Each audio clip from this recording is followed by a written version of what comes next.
السلام عليكم ورحمة الله وبركاته. داوديال kusoo dhawaada Seto Academy. maanta waxaan ka hadlaynaa mesh analysis. mesh analysis waa farsamo kale ama technique kale oo lagu analyze gareeyo circuit-ka. waxaana la isticmaalaa mesh current halkii la isticmaali lahaa branch current oo current-ga maraya branch ama resistor ha ahaado ama capacitor ha ahaadee branch-gaas current-gi marayay la isticmaali maayo. waxaa la isticmaalayaa loop dhan current-ga marayay sida meesha noogu qoran mesh analysis. waxaa la yiraahdaa xarafka mesh waa loop mujada waa loop kaas oo aysan ku jirin loop kale uusan ku dhex jirin, macnaha laba loop iskuma dhex jirto, hal loop ayaa waxaa la yiraahdaa mesh. sawirkan saan uga jeediin intaanu waa loop, intaana waa loop, intaana waa loop. marka loop kaasa waxaa la yiraahdaa mesh. marka anagu mesh analysis markaan ka shaqeynayno waxaan qaadanaynaa current-ga loop-kan oo dhan baan waxaan u bixinaynaa current 1 2 3 aan u kala bixinaynaa. sidoo kale mesh analysis kaliya wuxuu ku habboon yahay planar circuit. planar circuit maxaa waaye? waa circuit-ka u sawiran qaab plane ah, qaab siman ayuu u sawiran yahay. branchesku ma iskross garaynayaan, macnaha laba branchsan isgoos meesha ma ka samaysmayso, branchigan branch kale inta maka maraayo, macnaha loopkiisu wuu habaysan yahay sida kan aan ujeedi. kan waxaan u naqaanaa planar circuit, kanna waxaan u naqaanaa non planar circuit. tusaale ahaan waxaa ku dareemaysaa loopkan hadda imisa taasaa cross garaysay ujeeda, loopkan hadda tanaa cross garaysay, meeshan si wax iskaga soo cross garay ujeeda. marka mesh analysis kan looma isticmaali karo, non use kan looma isticmaalo. waxaa loo isticmaalaa kan oo ah planar circuit ayaa loo isticmaalaa. marka hadalka haddaan soo koobo, mesh analysis waa farsamo kale oo lagu dharaandhiriyo ama lagu falanqeeyo circuit lagu siiyey. halkii aad isticmaali lahayd branch current baa waxaa isticmaalaysaa mesh current ayaa isticmaalaysaa. sida loo isticmaalo iyo sida looga shaqeeyo waan arki doonaa. sidoo kale kaliya wuxuu ku habboon yahay planar circuit iyo mesh analysis ku habboon yahay. marka mesh waxaa ka dareemaysaa in uu nodal analysis ka shaqo yar yahay, uu ka shaqo yar yahay. marka ilaa nodal analysis ayu circuit waa looga shaqey karaa, laakiin mesh analysis wuu xadidan yahay. intaas waxaa waaye waa maxay mesh analysis. steps to solve mesh analysis. tallaabooyinka lagu xalinayo mesh analysis. markaan rabo inaan mesh analysis circuit uga shaqeeyo, tallaabooyinka aan qaadayo maxaa ka mid ah? kow, assign mesh currents. mesh waxaan sheegnay in loop looga shaqeeyo, sax? loop current in la qaato. marka mesh currents loop iyo meshna waa isku mid, sida saxda waa isku mid. marka hadda sawirkan meeqa loop ku jirta, inta loop ku jirta iyo inta mesh ku jirta waa same. waxaa ku jira loop 1 iyo loop 2, labadaas loop ku jirta, sax? labadaas loop waxaa lagu dhahay currents ku calaamadayso. halka meeshan waxaa maraya ujeedaa I1 I2 iyo I3, saddexdaas waay, sax? saddexdaas waxaa la yiraahdaa branch currents waay, branch currents waay. laakiin tan hadda aan calaamadeena oo u bixinayo I1 iyo I2 waxaa la yiraahdaa mesh currents.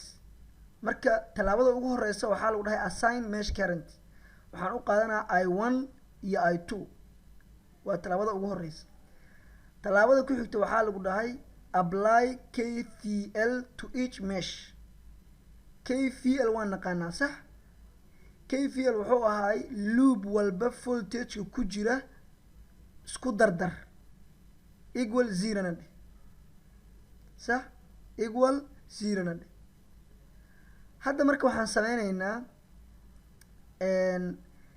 example waan shaqeyn doonaa waan ku apply gareyn doonaa labo saas aan ugu gudubno number 3 waxaa waaye equation-ka kuu soo baxa xalliso nooca rabtid mar kadib waxaad soo heshaa macnaha to get mesh current loop equation kuu soo baxa xalinaysaa waxaad soo helaysaa I1 tan iyo I2 dana soo helaysaa halkaas markaad soo heshid kadib baa waxaad raadinaysaa branch current hadda example kan oo kale tusaale ahaan example kan hadda muxuu noo sheegayaa waxaa lagu dhahay sawirkan lagu siiyey waxaad raadisaa branch current oo I1 I2 iyo I3 ah adigoo isticmaalaya mesh analysis mujeda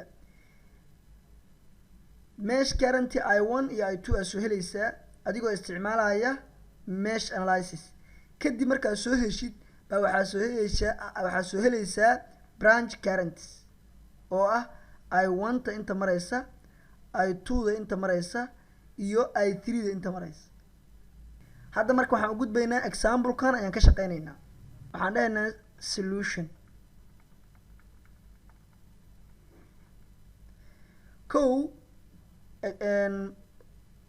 stepski waxay noo sheegayeen assign mesh current ayaa marka hore dooranaynaa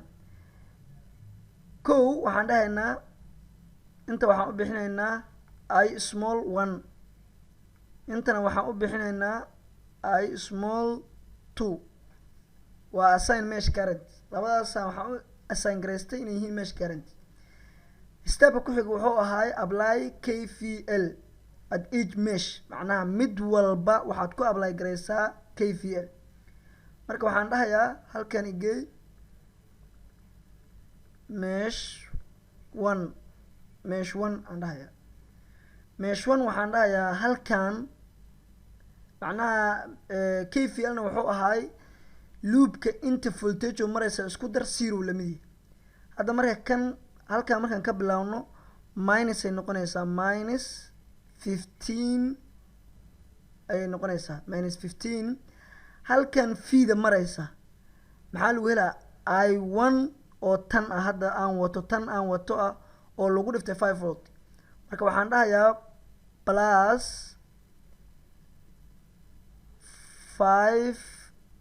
5I1 ayaan dhahayaa le voltage waxaa lagu helaa current oo lagu dhiftay resistance waxaan dhahayaa intaan kusoo laabanaya macnaha hadda halkan aan joogay intaan usoo socona hadda 10 aan jooga 10 ohm 10 ohmkaas marka wuxuu ka dhaxeeyaa labada mesh macnaha labadan mesh uu ka kala dhaxeeyaa soo maaha marka waa u qaybinaysaa labadooda waxaa dhahaysaa plus 10 voltage inta mara waxaa lagu helaa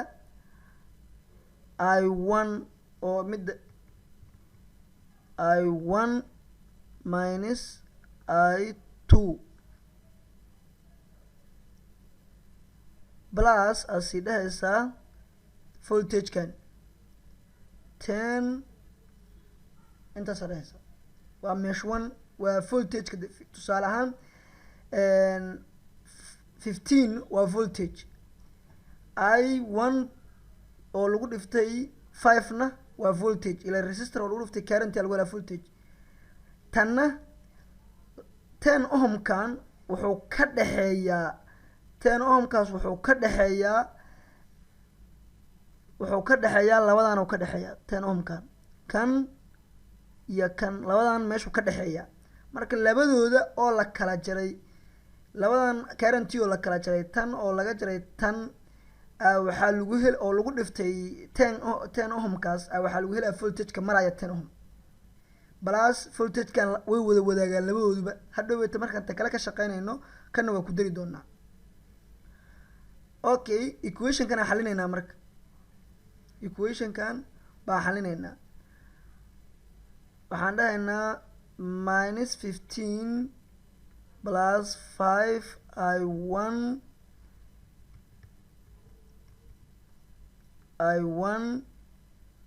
plus 10 i1 minus 10 i2 plus 10 kadib 15 iyo 5 waa plus iyo minus kala jar i1 iyo i1 na isku dar i2 na sida usoo qaado. haddii la kala jaro meesha waxaa kasoo haraysa minus 5 plus labada i1 isku dar 15 i1 minus 10 i2 is equal 0. halkaana waxaan kasoo tegay 0 equal 0. okay, marka 10 5 ta wareeji 15 i1 minus 10 i2 is equal 5 minus waxaa ku joogtay plus inta ku imanaysaa. kadib waxaa dhahaysaa meel walba 5 u qaybi 3 i1 minus 2 i2 is equal 1 equation 1 mesh 1 waxaan ka helay equation kanaan ka helay. okay, halkan iigay haddana mesh 2 mesh 2 asna waxaa ka bilaabaysaa halkaana ka bilaabaysaa saana u wadaysaa. kow marka intay ka bilaabanaysaa waxay ka bilaabanaysaa minus 10 meeshaan ka bilaaba fiiri plusta iyo minusta hooseysa minus 10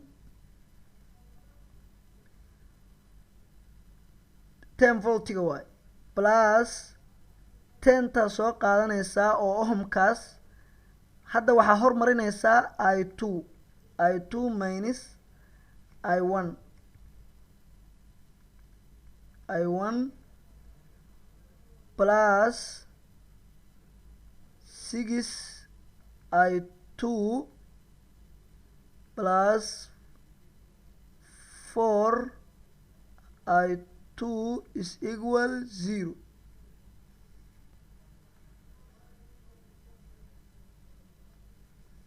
equal 0. okay, sidii haddoo kale aan uga shaqeynayaa marka minus 10 tan kusoo dhif plus 10 i2 minus 10 i1 plus 6 i2 plus 4 i2 is equal 0. okay, i1 hal xaba meesha uga jirta i1 halkan xabaa uga jirta sax halkaas xabaa uga jirta. kadib i1 tas banaanka keen minus 10 i1 i2 iyo i2 saddexaas i2 na isku dar plus 20 i2 10 tan oo minus tana wareeji 10 kadib meel walba waxaa u qaybisaa 10 minus halkaan oo dhan equal dheh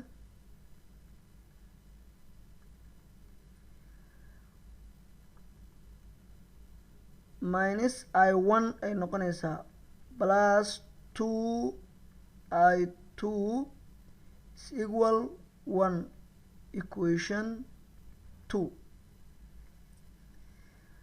hadda marka waxaa soo heshay laba equation aan soo heshay. labada equation baa waxaa ku xalinaysaa midii adiga aad doontid, ama simultaneous equation ama Cramer's rule sidii aan usoo marnay nodal analysis oo kale.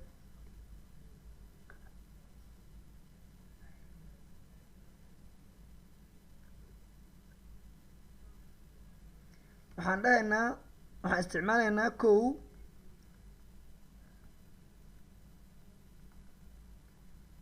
simultaneous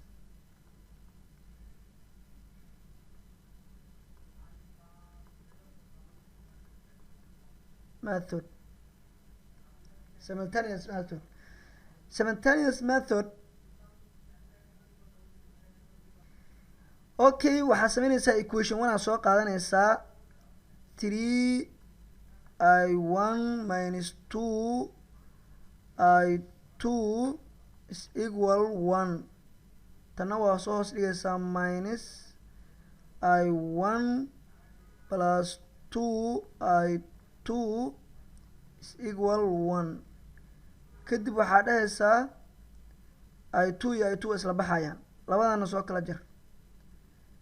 2I1 is equal, labadana isku dar 2, meel walba waxaa u qaybisaa 2I1 is equal 1. I2 marka inta ku bedelo, si I2 soo heshid I1 inta ku bedelo equation kan tag,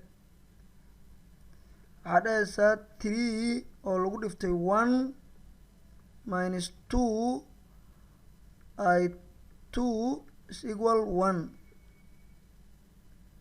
kadib waxaa dhahaysaa 3 minus 2I2 is equal 1. kadib 3 da wareeji, minus 2I2 is equal minus 2. 3 da haddaan wareejiyo, 3 dan haddaan inta geeyo minus ay ku tegaysaa, minus marka 1 ka jar minus 2 saasay ku tahay, meel walba waxaa u qaybisaa minus 2. I2 is equal 1. marka labadan waa small, ujeeda I1 iyo I2 oo waa mesh currents, ma ahan branch currents. branch currents ma ahan. hadda marka waxaan raadinaynaa branch currents aan raadinaynaa.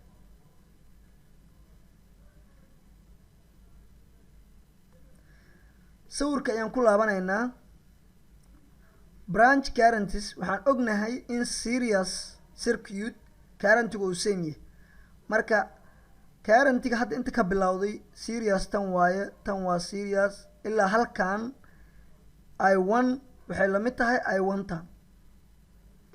marka I capital 1 waxay la mid tahay I small 1 waxayna la sii mid yihiin 1kii aan soo helay. taas waa qodob koobaad.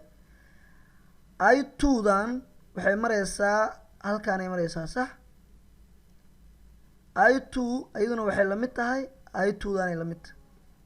say u la mid tahay, waxaa dhahaysaa I2 capital is equal I2 small is equal 1.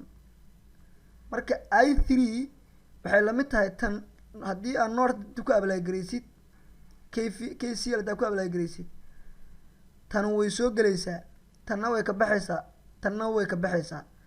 marka I3 waxay kula mid noqonaysaa capital ah I1 capital ah oo laga jiray I2 capital ah. I1 capital ah waad haysataa, waa tanaha. I2 capitalna waa 1 kan kala jar 1 oo laga jiray 1 0. marka wax guarantee ah intaba marayaan 0 soo bax. sidaasna waxaa kusoo heshay branch currents oo su-aasha lagu diray ah waxaa raadsaa I capital 1 I capital 2 I capital 3 sidaas ayaan ku xalin. aad iyo aad ayaa umahadsantahay daawashada videogan. wassalaamu calaykum waraxmatullaahi wabarakaatu.